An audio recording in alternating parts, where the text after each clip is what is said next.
If you own a cell phone company in Canada and a TV station, and Trudeau's regulator let you gouge Canadian cell phone users to charge them literally triple what other countries' cell phone companies can get away with, and then Trudeau came to visit you on the eve of an election campaign, would you do exactly, literally what he told you to do?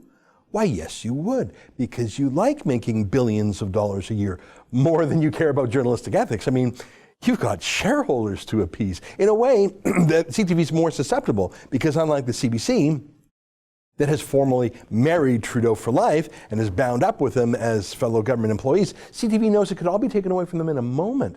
And sometimes it just comes down, well, to a bribe. Look at this in the last budget, $1.7 billion, a handout from Trudeau to the phone companies, because I guess Bell is still too poor, so they need money from you to build the internet. I guess they wouldn't be able to do so without Trudeau's advice and help and guidance and cash. So a $1.7 billion gift. Bell Media wrung $23 billion out of Canadians last year directly, but Trudeau gave them a $1.7 billion top-up. And on the eve of the election, well, look at this, a tweet from Trudeau. Trudeau stopped by to remind Bell Media who their boss is. Today, I met with Bell CEO George Cope about the work we're doing to connect more rural communities to broadband and lower wireless costs for Canadians. Thanks for the meeting, George. Well, to be honest, if Trudeau met with me and gave me a slice of $1.7 billion, there's no telling what I would do. But here's what CTV did. They went straight to work as Trudeau's personal war room, defending his honor against the peasants, otherwise known as Bell customers who might dare to think for themselves. Seriously, Trudeau met with CTV's boss on July 17th. I don't know if you saw that on the tweet. And look at this, July 18th, this story, fake Twitter accounts push hashtag Trudeau must go, says report.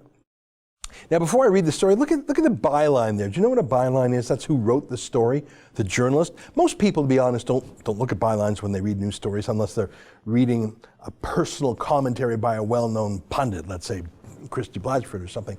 But bylines are a form of recognition and pride that ordinary journalists get. Their name on a front page story. You're proud of the work you do. So who wrote this story? CTV News staff. Oh, that's funny. Most of the time, CTV News staff love to have their personal name in lights. It's a perk of being a journalist. Why wouldn't they want their name on this piece of journalism? Frankly, by news staff, what does that mean?